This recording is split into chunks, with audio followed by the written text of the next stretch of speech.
It seems to me that the general public has forgotten the fear they had when they hear my name. Do not fret, for I shall teach you a lesson in fear. Oh, you may ask, who am I? My name is the Listeria monocyte genes. When you break down my name, it shows you why I'm dangerous. The first part of my name means single.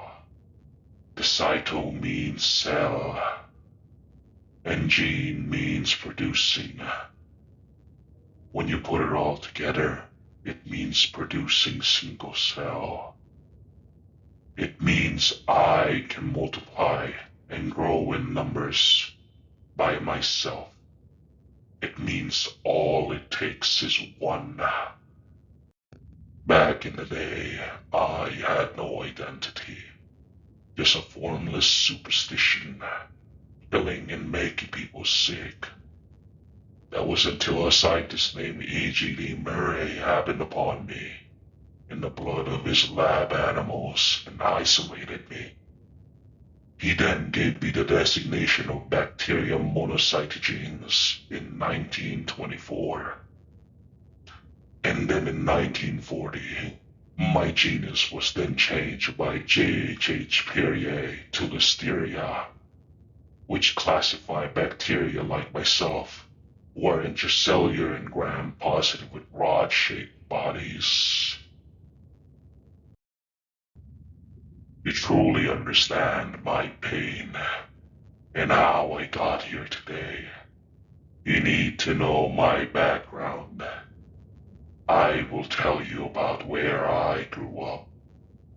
My city, where I was born, a cluster of colonies surrounded by blood sugar agar in a tiny petri dish. When you look at us from afar, high above, you can see glittering white gray specks. The reason it looks so shiny is because the surrounding red blood cells were destroyed for us to make more space and expand our colonies. Then one day, the lab technician dropped the petri dish and spilled us out. The temperature being the acceptable range of 20 to 25 degrees Celsius.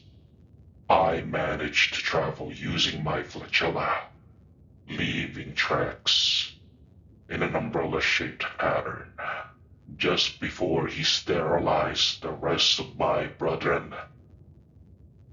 There were rough days when the temperature hovered around 37 degrees. All my mobility will be halted as I struggled to survive the heat. It was worth it when I finally find shelter inside a host cell and I can move around easily by forming actin on my back, letting the chemical reaction propel me forward inside the cytoplasm like a rocket-propelled grenade in the air, swooshing in the sky. My resilience is not to be underestimated. I am one of pathogen. I can survive in soil for months. I can be hiding inside your cattle, and you won't notice me until it's too late, and I've moved on to your food. Unlike most weak bacteria, the cold cannot harm me. In fact, I can even multiply and grow in sub-zero temperatures, meaning tossing your food in your freezer won't spare you, and even vegetarians aren't safe from me, since I can also infect raw vegetables, fruits, and unpasteurized dairy products. The lack of oxygen will not stop me from growing, so you can forget suffocating me. And And to keep things more interesting, I'll disclose my weakness to you so you can put up a fighting chance and make this more enjoyable. Taking antibiotics, cooking your food, and washing your hands can help you fight against me. But I don't think it'll be enough for you to completely stop me. For once I get in, it may take 2 to 67 days to incubate. But once I have taken hold, I can do so much damage. I can cause you severe diarrhea, making you leak from both ends, cause your joints to buckle with pain, rack your body in pain in various areas, leave you thoughtless as I bombard your brain with headaches. And all this can happen to your healthy, only lasting a couple of days. But now, think of what happens to your young and defenseless.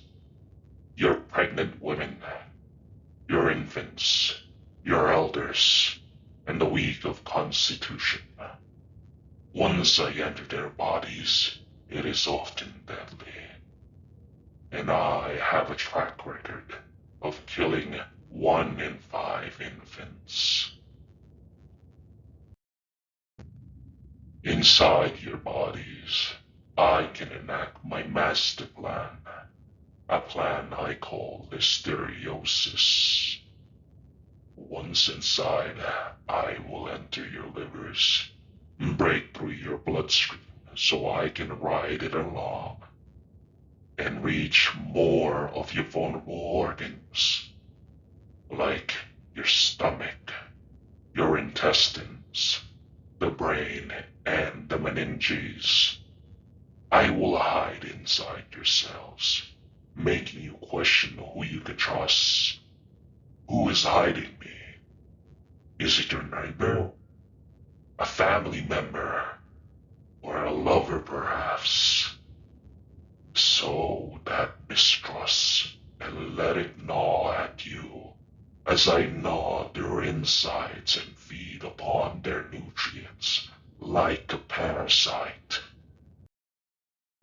And as a parting gift, I'll take you down memory lane and remind you of your past failures in containing me and those you failed.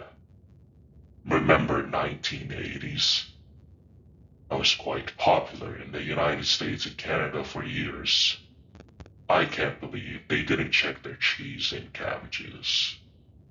Getting in was as easy as taking nutrients from a wholesale's body.